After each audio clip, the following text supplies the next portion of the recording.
Diese Sendung wird Ihnen präsentiert von Altstadt Holdings, Läden und Büros in Downtown Vancouver.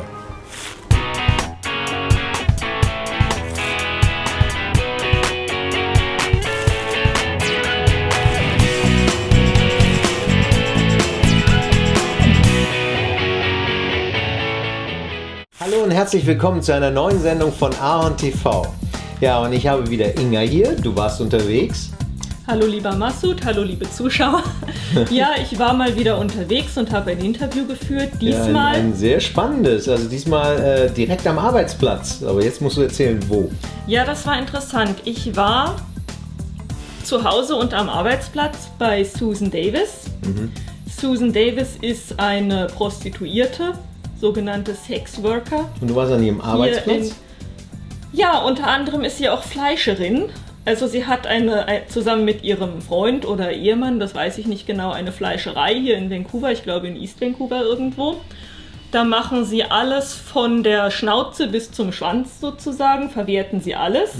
Und nebenbei ist sie auch Prostituierte seit 28 Jahren. Sie macht das gerne und kämpft hier jetzt seit über 10 Jahren für die Menschenrechte und Arbeitsrechte ihrer Kolleginnen sozusagen. Okay, verstehe. Also sie ist eine Advokatin für ihre Branche? Social Justice Advocate nennt sich das. Sie arbeitet zusammen auch mit der Polizei und mit dem Rathaus, also mit der City Hall, die an verschiedenen Programmen arbeiten, wie man Aufklärung leisten kann und die Situation auf der Straße verbessern kann und das Verständnis, die Kommunikation zwischen Bevölkerung, Polizei und... Aber sie ist selber auch aktiv?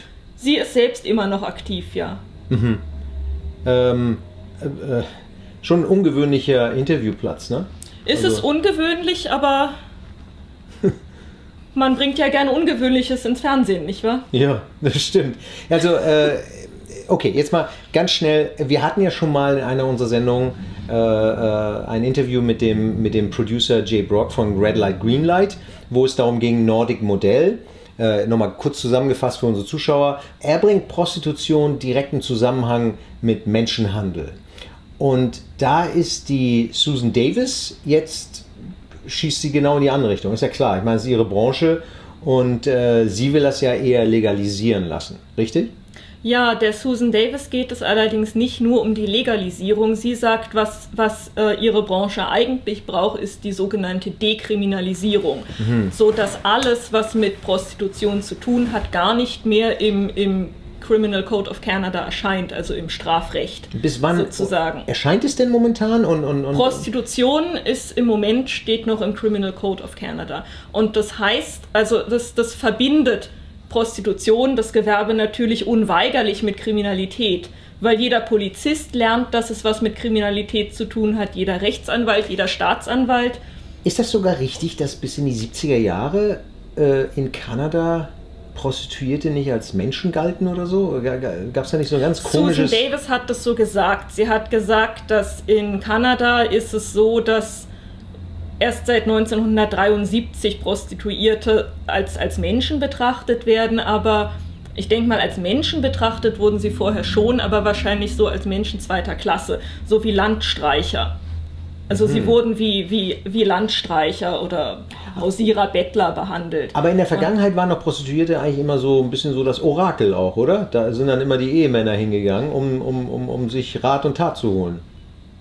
Ich weiß es nicht, ob man heute noch vom Orakel sprechen kann. Ich denke, dass die Prostitution in vielen Fällen, dass viele tatsächlich dahin gehen, weil sie Aufmerksamkeit oder jemanden zum Reden oder zum Weinen brauchen und dass viele Männer offensichtlich mit ihren Ehefrauen einfach nicht reden können, weil da vielleicht andere Probleme herrschen und dann gehen sie zu einer Prostituierten. Na gut, wir werden ja gleich dein Interview uns anschauen.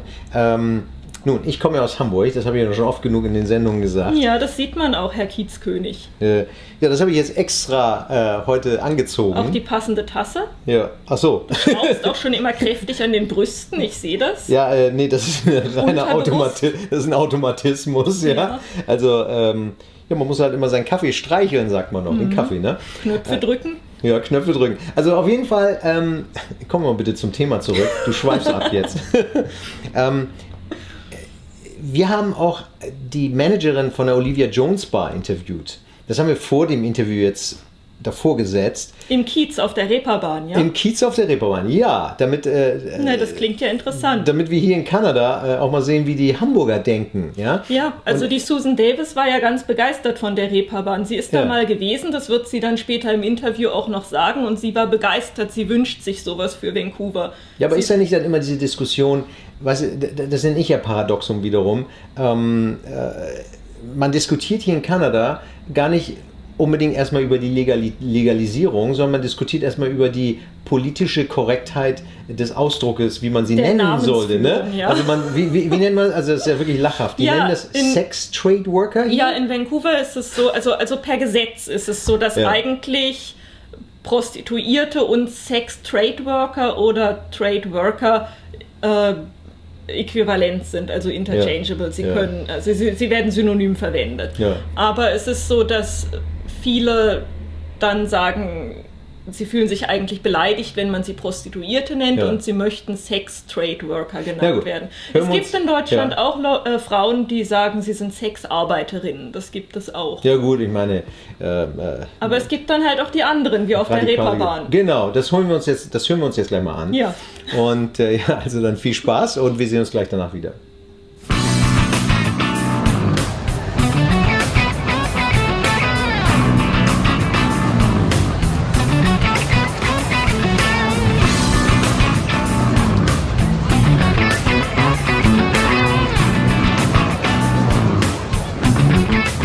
Reeperbahn ist einzigartig in ganz Deutschland. Das ist das Rotlichtmilieu und die Partymeile. In keiner anderen deutschen Stadt gibt es das, und europaweit gibt es eigentlich nur vergleichbar Amsterdam. Wir sind hier ja eine Hafenstadt, das heißt, früher haben hier die ganzen Schiffe angelegt, die Seemänner durften da mal Spaß haben und sich mit den Frauen vergnügen. Deswegen gibt es hier viel, wir nennen sie ganz liebevoll Huren, so wollen sie auch genannt werden, die hier an der Straße stehen oder aber auch in der Herbertstraße selber. Das ist, glaube ich, die größte Puffmeile, die es überhaupt gibt. Also bei uns ist es tatsächlich bewusst Hure genannt. Das ist von denen so gewünscht und gewollt. Es ist auch ein tatsächlich eingetragener Beruf. Das heißt, die Mädels sind alle krankenversichert und sind ganz ordentlich angestellt. Oder aber wir sind selbstständig und haben dann Gewerbeschein und machen ihr Gewerbe.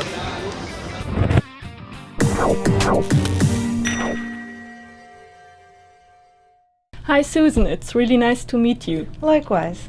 I'm here because I heard you are working as a social justice advocate in a highly disputed area. And can you tell us a little bit about you, what you are doing, and what you are especially doing as a social justice advocate? Sure. I've been working in the sex industry for 28 years. When I started in the industry, it was when the current legal framework first came into place.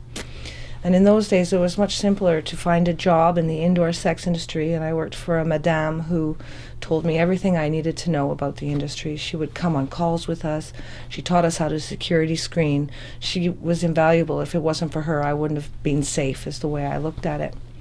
Over time, though, throughout my career, I've seen the conditions degrade, especially the targeting of madames in the safe places where we work, and watched workers be forced out onto the street and, of course, inevitably into the hands of Canada's worst serial killer. About 10 years ago, my husband moved out, and he didn't like me to sort of delve into the social justice work because he knew it would upset me emotionally. Some of my friends have died, so it can be very difficult for me to talk about, to work on these issues. Of course, you get better with time, right? So over the last 10 years, I started off as the chairman of a sex worker society, a nonprofit called Pace Society, who support, for the most part, workers on the street, but male, female, and trans, so not just for women. I became their spokesperson during the trial in the case of the missing women. From that, I sort of gained quite a lot of notoriety, especially in the local community. I joined a committee called the Living in Community, and that include business improvement associations, residents groups, Vancity Bank, Coastal Health, Victim Services, Vancouver Police, all the sex worker organizations, city staff, the Ministry of Child and Family Development, and we all sat down to try to come up with an action plan which actually looked at the true causes and effect and tried to look at pragmatic ways to deal with safety issues for sex workers and communities where sex work takes place. So we came up with a 29-point action plan, which we then moved on to another level. They're testing that entire action plan in a community called Collingwood, which is just up the street from here. It's called the SAFE Project. It's going really well. It's where they do outreach into the massage parlors and talk to business owners where the workers are on the street about letting them come in to use the phone or to escape from somebody who's harassing them and that kind of thing.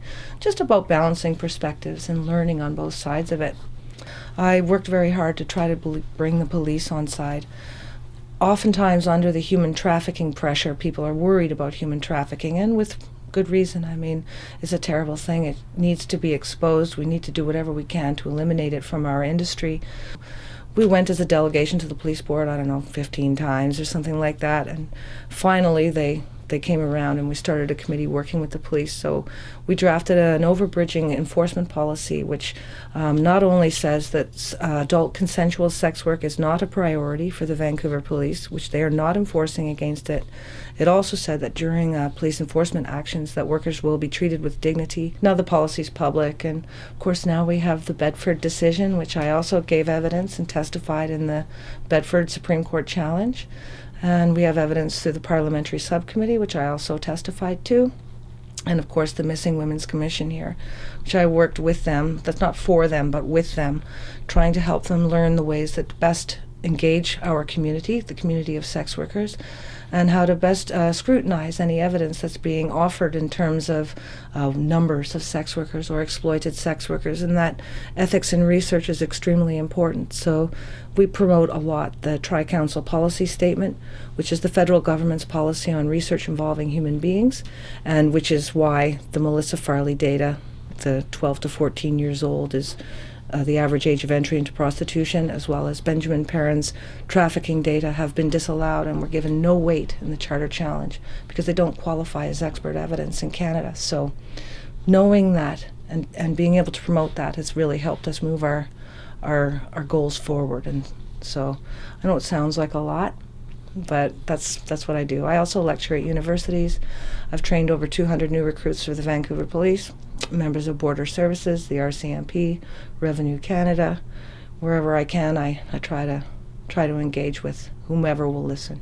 I'm from Europe, so I don't know if I understand how the legal situation of prostitution was here until the new decision of the Supreme Court in December. Mm-hmm. And so can you tell us a little bit more about that? Because sure. How I understood it was that before December 20th, it was that prostitution was legal in Canada to a certain degree, but that certain activities that they considered to be an offense to public order or public decency are illegal or not preferred to be seen in public. Well, but they also made brothels illegal. So there's 4 provisions that are really problematic. The first one is communication. You cannot talk in public about a prostitution transaction. So imagine the prostitute is leaning in the door of the car. She's negotiating with the man. She's looking in the car. Does he have a gun? Is he drunk? Then before she decides if she's going to get in the car, she knows if he agrees to the amount of money, those kinds of things. So that was already illegal? That was illegal. And so the problem was, because workers on the street are seen as a nuisance, the police would enforce against them. And so now, as a result, over time, the workers learned to adapt, and they would get into the car and close the door and drive away before negotiating what they would do or how much, or having a chance to see if he's drunk or if he has a gun.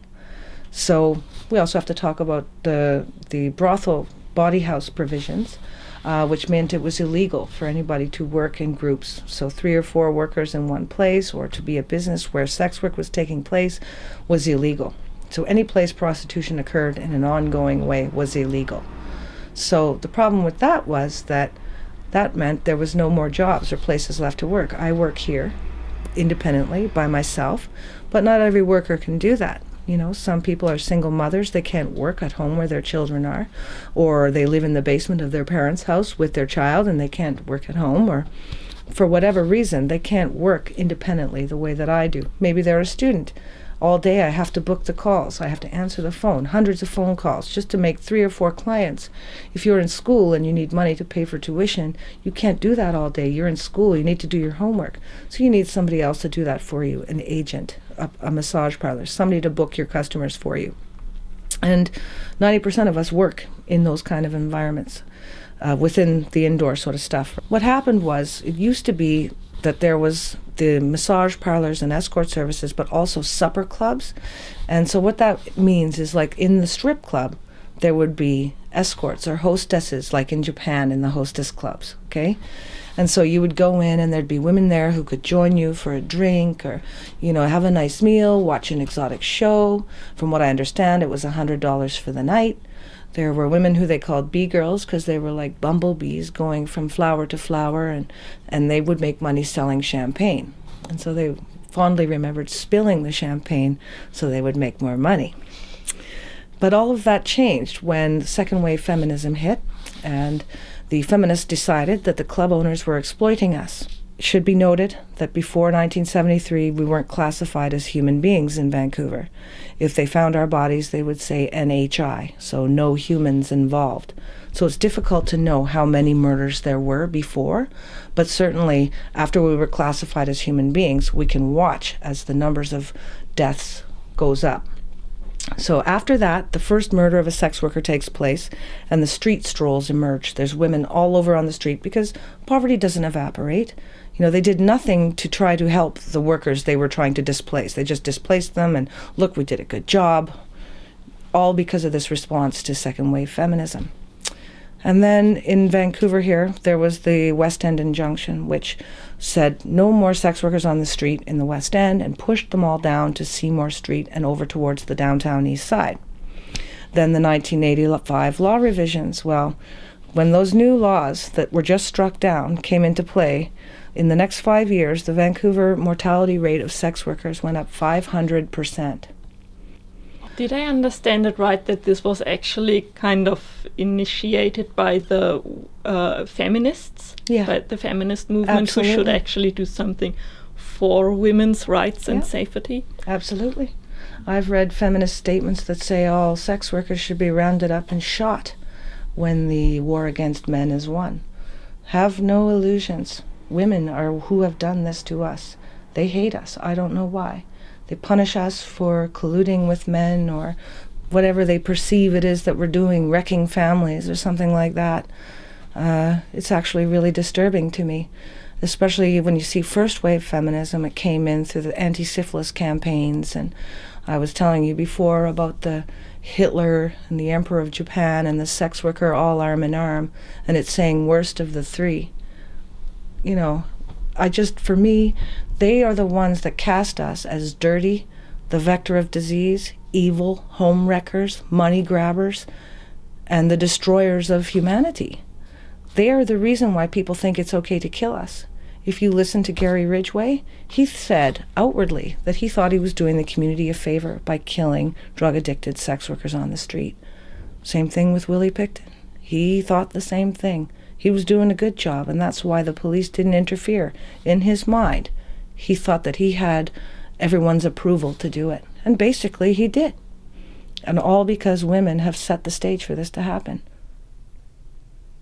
And even now, as I'm arguing there's a huge union forum on the internet called Rabble. And in there's a section called Babel, where people talk about different things, and there's a feminist forum in there. And all the big unions support this site, Canadian public service employees, auto workers, mining unions. It's crazy, right? It gets a lot of exposure. So in the feminist forum, I had started arguing with them about prostitution because they, like many people, consider all prostitution to be violence against women, and trying to say to them that, you're wrong, you're going at this the wrong way, we need to start from the grassroots and listen to what prostitutes say. And they wouldn't listen to me, to the point where some long-standing members of that forum have been banned. I forced them to create a separate section for us, Sex Workers' Rights Forum, which is separate from the Feminism Forum. But it's almost as if people think that to be feminist you have to be an abolitionist, and that the commodification of women's bodies is somehow limited to the sex industry. you know, people can modify their bodies for all kinds of things. Lots of jobs are dangerous. Being a soldier is dangerous. Being a policeman is dangerous. Yeah. So what do? We give policemen tools to make safe decisions. We train them. We teach them how to do things in the way that society deems is reasonable. Why can't it be the same thing for our industry? It's a completely comparable situation, you know. We have all kinds of plans based around that, professional accreditation for workers, for businesses who take part in health and safety training programs. They'll be deemed ethical and will be given be seen in a more positive light by police, for example, and the city, for that matter, you know. We understand that the mainstream community has concerns about human trafficking and child exploitation, but a child who's being exploited is not a prostitute or a sex worker. She's an exploited youth. And in my opinion, we need to repeal any laws that regard involving prostitution and children. Because when you say this child was a prostitute, they wear that for their whole lives. If you were 11 years old and somebody exploited you, molested you, sexually interfered with you, why couldn't they just say that? Why do they have to say child prostitute? The only person who bears the brunt of that is the child. I want all of those laws removed. There are plenty of laws to protect people. There's no need for a mostly male government to define where, under what circumstances, I can allow access to my body. You know, I am just like anybody else. Do you think that the new decision by the Supreme Court that that the prostitution laws as they exist by now are unconstitutional, that the rewritten versions that will have to appear in 12 months, that this will create a better situation for prostitutes in Canada? I have my doubts. Our Minister of Justice, Peter MacKay, is a bit of a moron. He certainly doesn't understand the prostitution laws or any of the work that's been done on it, or even, for that matter, federal policies governing what kind of information he can use to define new laws, if they create any. I frankly don't think they should do anything. I think they should let the clock run out and allow municipalities to deal with it on a localized level. I think that the municipalities should be allowed to regulate how they see fit. You know, in Vancouver, for example, we already have bylaws against dancing in windows.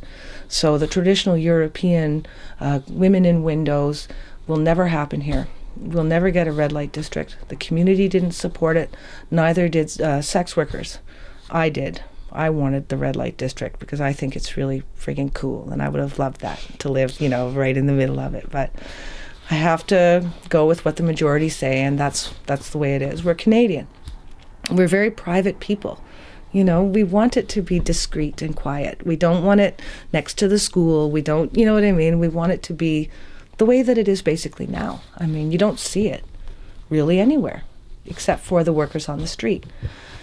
That is also an issue in Vancouver. I mean, you can't force those women to come inside, you know, either. They've been working on the streets so long, some of them for 40 years and things like that. If you imagine working on the street for 40 years, just imagine what that must be like, you know. But there's ways to be gentle about it. We tried to open a cooperative brothel, that they would define themselves and they would own cooperatively, and that they would rent out the rooms. So even if you weren't a co-op member, you could come and rent the room, just like we used to do in the old hotels, right? So to have that right in the middle of the downtown east side, but to have it owned and controlled by the sex workers themselves, so that they didn't, you know, the government's not profiting from it. Nobody's, you know, making money from vulnerable people who are engaged in survival sex work, you know. But they could do whatever they wanted to. We laughed and joked when we were doing the development of it, and they talked about, you know, buying a hot tub or taking a trip to Vegas, but in the end they wanted to create a scholarship fund for the children of dead sex workers. So this makes me cry. They don't think about themselves. They just, you know, they could say something for themselves, and we were laughing about hot tubs, but that's really all they care about, is getting justice for all the women they knew who died. I mean, it's still going on. There's missing women's posters in the downtown east side right now. Missing men as well. Nobody talks about it. It's over 27 missing men. That's the last time I checked. You think that a complete legalization of prostitution, as some people say, would be the best solution? would not be the way to create a safer situation for prostitutes and to improve the awareness of the public or the police. I certainly do think it would. We need that, or none of the things that I have said can happen. But it's not legalization. That's what we had before. We want decriminalization, complete removal of everything related to prostitution from the Criminal Code of Canada. There are laws that govern unlawful confinement, human trafficking, sexual exploitation or interference of youth, exploitation of youth. There's consent laws about when you can have sex as a youth. There are all these things in place. There's sexual assault, rape, murder. Why do we need two sets of laws for people? It sets violence against sex workers apart as different, somehow less important. And this is why the police treat it that way. Oh, there's a rape, but then there's a prostitution rape. You know, oh, look, this guy's an abusive husband. He takes all his wife's money. Oh, look, this guy's a pimp. What's the difference there? Why can't we use the same laws? It's that segregation which leads to the stigma, and that is our biggest barrier. So that's what we want, decriminalization. Have you heard about that movie of Jay Brock? It's a documentary film. It's called Red Light, Green Light, and he tried to find out what can be done in order to prevent sex trafficking. And he, based on his study, he found out that he came to the conclusion that the legalization of prostitution would not be the right solution, but that he supports this Nordic model as it is introduced in Sweden, which allows selling of sex but criminalizes buying sex. So isn't that a paradox? Kind of? Absolutely. Any sort of criminalization of the sex industry, any party involved, is going to be a huge, huge issue. From what I heard about the film, it just sounds like he's been educated by all the standard unethical researchers, the people who were disallowed in the Supreme Court challenge, which is why we won. The so-called Nordic model, it's interesting to me because it really doesn't exist. There is no one way that it's being done across the Scandinavian countries. It's completely different, and there's lots of anti-immigrant stuff tied to it where they don't want migrant workers coming there of any kind, in any trade, right? I just think it's narrow-minded, and that, if this person is a researcher, where was his ethics approval? If he's just a journalist, then he should really look a little more carefully into the people whose research he's buying into. So I think it's ridiculous to think that they can abolish prostitution this way, But it's all based on the assumptions that none of us want to do the job. I mean, I own another business, and I still do this work. Why? I find it very fulfilling. I'm happy to be compassionate for the men who need my help. Here's an example. A gentleman who had to have his penis and testicles amputated to prevent the spread of cancer. He keeps his strap-on penis here so that he can come over and we can have sex and he can feel like a man and mourn his loss. Now, is he raping me? Is he a criminal? I don't think so. He needs comfort and compassion. Not somebody mocking him and telling him that he's a bad person, a rapist pervert who wants to enslave a little girl. That's the other thing, is that the majority of sex workers are not started as youth. They say the average age of entry coming out now in Canada is around 32, not 12 or 14. These sort of alarmist statistics are used in an effort to further this ideological goal that making women's equality and all these sorts of things, which I agree with, okay? Yes. But not at the price, of compromising the lives and safety of another group of women. That's not legal under the International Charter of Human Rights to say, oh, well, they get what they deserve. As long as we save this better group of good women, those bad women, well, too bad for them, they made their choice. In a country which doesn't have an equitable wage for women, in a country which doesn't have a livable welfare rate, in a country which loves to split families up and seize people's children when they're poor, it's absolutely ridiculous to think that anything related to this is going to help anybody. It's not. It's an ideological thing, and they don't care who dies as a result of it. We talked to the women in Sweden, P. Jakobsen, the Rose Alliance. We know that law is not working there. We know that the Swedish Parliament is already looking at it. They're not arresting men there. It's just this piece of paper that they can hoist and say, look, we've got this ideology.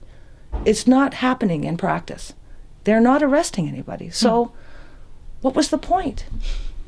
Doesn't make any sense to me at all. And the people that promote it, like in the red light, green light, or buying sex, you know, these documentaries, to me, are hate speech. And I think that one day we'll look back in retrospect and we'll understand how much hatred actually goes into these movies. Why? Why would they do that to us? Why would they ignore sex working people and solely focus on this little girl exploited sex slave? It's because that's titillating. It's exciting. It sells newspapers. Everybody's hugest fear is the little girl sex slave. You know what I mean? Have you ever been to one of those European countries where prostitution is fully legalized and where they have huge red light districts like the Netherlands? They have Amsterdam, or Germany has Hamburg, the Reeperbahn. Have you ever been there? Absolutely. My husband was in a heavy metal band, and I had a chance to tour extensively all over Europe. So I've seen the Reeperbahn, and in Amsterdam and in Dusseldorf. You know, I think it's a much more open society in that regard. I know that there are some problems with the German model of legalization. But again, legalization failed in Canada as well. So I think that as long as the German people or the Dutch people, because I know that they're trying to seize property in Holland right now, we're all connected through the International Sex Workers' Rights Movement. We communicate with workers in Germany and Holland all the time. At least once a week I'm getting an email, right? I think that if they were to engage with sex workers and make sure that people include prostitutes in the decisions moving forward, you know, that will affect our future and safety, that's the key to it. I think that Germany at least is on the right track by saying legalize and understanding that we need places to work and, you know, and to not sort of force us out onto the street. But I think that there could be some more work done. There are some issues with health checking and licensing and stuff like that, which aren't really conducive to really being safe at work. I know that all businesses need licenses and things like that, but they should talk to German sex workers about how those changes move forward. When I'm thinking of Reeperbahn, I'm thinking about a fun interview that we had one time at the Reeperbahn in Hamburg. And it reminds me of an issue here in Canada with the notion prostitution. They say that some prostitutes feel offended when you call them prostitutes, and they want to be called sex trade workers. Is that true, or Absolutely. Is it interchangeable? For me, it's interchangeable. Because sex industry worker or sex industry community or sex trade worker denotes a broader spectrum. So exotic dancers are sex trade workers. A driver for the escort, the security man, is a sex trade worker. The cook in the strip club is a sex trade worker. So some of us say prostitute, but for the most part it's politically correct to say sex worker, for sure. Do you know what one of the prostitutes at the Reeperbahn told us? That in Hamburg they want to be called horse, and they are proud of it. No doubt. Just like with the gay rights movement, you know, saying faggot. They tried to own the word faggot. A friend of ours from San Francisco, Scarlett the Harlot, her name is Carol Lee, and she notoriously comes to all the sex worker conferences with all these T-shirts she made that say whore or whore lover. And so we all wear them around and party in the town that's hosting the sex worker convention. You know, I agree with that. I've done it before, for sure. Do you know about the situation that in Germany it's for sure like that? I don't know exactly about the Netherlands, but if you are a registered prostitute, you also pay taxes, and if you are employed at a brothel, you can even get social insurances. Is it the same over here in Canada? Absolutely. All Canadian citizens are expected to pay taxes, even drug dealers. They don't care where the money came from as long as you pay your taxes. That's Canada Revenue, and our government is kind of broken biscuits. So that's the way they feel about it. So, as well as in Canada, if you want to do anything with a bank account, if you want a credit card or a mortgage, you have to have a declared income. So yes, we all talk to each other about how to pay your taxes, what the thresholds are, you know, good. What is a good tax deduction? You know what I mean? Towels, pillows, crazy stiletto shoes, gym membership, tanning membership. All of these things are tax deductible when you're an entertainer. So there's that aspect, as well as we can get extended health as independent contractors and things like that.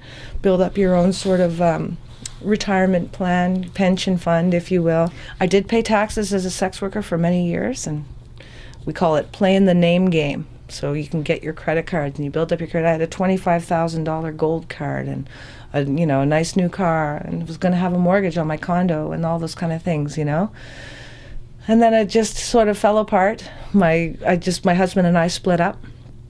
And once I started doing advocacy work, I was working for an agency, and somebody tried to kill me in West Vancouver. And it was terrible. I was going to court, all of those things, and I just remember thinking, I can't allow this to happen. And why the hell do I pay for police protection through my taxes if they're not going to treat me like an equal citizen? So I stopped giving them the money, and I don't pay taxes on my sex work income anymore, which I have had a couple of calls from Revenue Canada about it, because I openly say that I'm doing it, right, in the paper and things like that. So it can be a way that they can do something to me. I mean, I don't have any children they can take. Often for political leaders in the sex workers' rights movement, they'll seize your kids or arrest your husband or do things like that just to distract you so you can't fight, What would be the best success for your work as a social justice advocate in this area? I think to see Vancouver shape up to be a template for not only Canada but for the rest of the world in the process that we engaged in to try to learn to understand one another. I would like to see the sex industry understand the mainstream community and the mainstream community understand us to the point where we all just realize we're part of the same community, which is the truth, I just would like to see that more widespread and more acceptance. And be nice if we could see 1 year with no murder of a sex worker. That would be cool.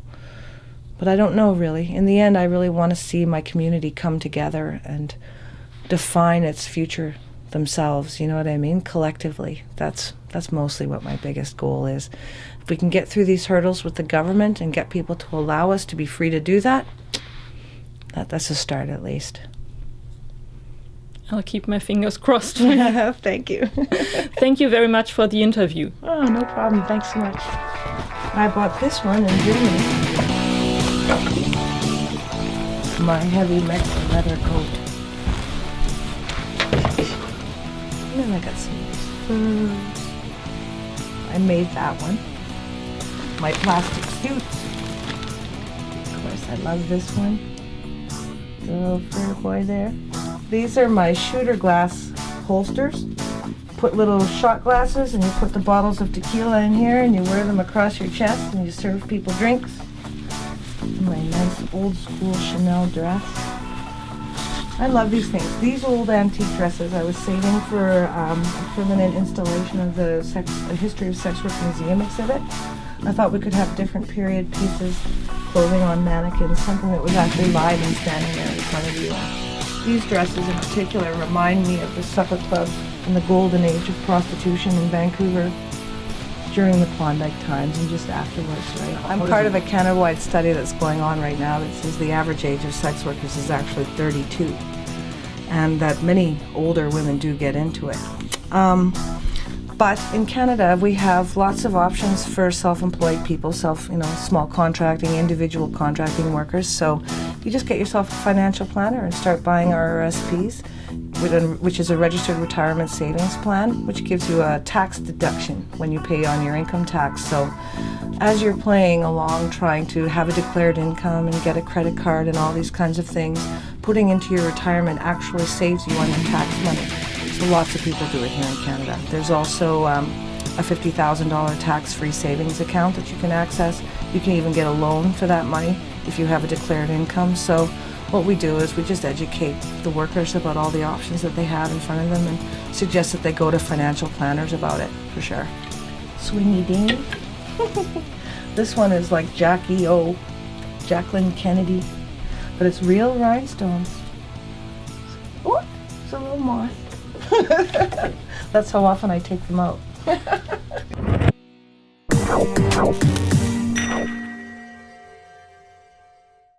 Ja, also es war ja wirklich sehr interessant. Ja, ich fand es toll, wie offen sie über alles gesprochen hat. Gucken wir uns mal Deutschland an. Ja, das was die Managerin da von der Olivia Jones Bar gesagt hat. Sie meinte, die haben Gewerbe, sie müssen also Gewerbe anmelden, sie sind versichert, der Doktor checkt die jeden Monat und so weiter und so weiter. Bedeutet das eigentlich, dass also jetzt so ein 16-jähriges Schulmädel eine Lehre dort beantragen kann oder ein Praktikum? Ich meine, ernsthaft jetzt, okay, ich mache jetzt einen Witz, aber könnte man da jetzt ein Praktikum machen oder wie? Weil es ein Gewerbe ist. So weit ist es noch nicht in Deutschland. Also kaufmännische Ausbildung in einem Bordell? Es ist ein anerkanntes Gewerbe, man kann sich registrieren. In Deutschland? In Deutschland, genau. Aber ich denke nicht, dass minderjährige Schülerinnen oder Schüler da schon ihr Schülerpraktikum machen könnten. Ich denke, wenn es soweit ist, dass es das tatsächlich als als Berufsausbildung geben würde, dann es wäre ja nicht nur, dass sie dort die sexrelevanten Tätigkeiten lernen würden, sondern wie in jedem anderen Ausbildungsberuf würden sie sicher auch Dinge über das Sozialrecht, über das Arbeitsrecht, über Wirtschaftslehre, kaufmännisches Rechnen. Also du meinst jetzt zum Beispiel... Sie würden wahrscheinlich eine Art kaufmännischen Beruf lernen, so stelle ich mir das vor. Du meinst jetzt zum Beispiel Bordellmanager, also Zuhälter. Hausdame, sozusagen, ja. Kiezkönig, ne? Also ich denke mir, dass die Leute, die das befürworten, eher sowas im Auge haben. Es würde wahrscheinlich nicht eine reine Sexarbeit, Ausbildung werden, sondern es hätte wahrscheinlich viel mit einem kaufmännischen Beruf und mit Gaststättengewerbe zu tun, könnte ich mir auch vorstellen. Gaststättengewerbe. Ja gut, ich meine, ich ziehe das jetzt so ein bisschen immer ins Lustige, weil das ist so ein Thema, es wird ja überall tabuisiert, also nicht nur in Kanada, auch in Deutschland, auch wenn wir so frei sind alle, aber letztendlich ist es schon so ein bisschen ein Gewerbe, wo man nicht gerade sich wohlfühlt, drüber zu reden, richtig? Sie hat ja ganz schön gegen den Jay Brock gewettert und aber auch gegen Emanzen gewettert, also gegen Feministinnen, meine ich jetzt. Ist ja eigentlich interessant, sie ist doch eine Frau, also eigentlich müsste sie im gleichen Lager sein. Ja, das ist richtig. Die Susan Davis war weder auf den Jay Brock und seinen Film, noch diese ganze Anti-Prostitutionsbewegung gut zu sprechen, noch auf feministische Aktivitäten in Vancouver. Sie sagt, dass solche Aktivitäten überhaupt erst die Lage der Prostituierten verschlechtert haben von Anfang an.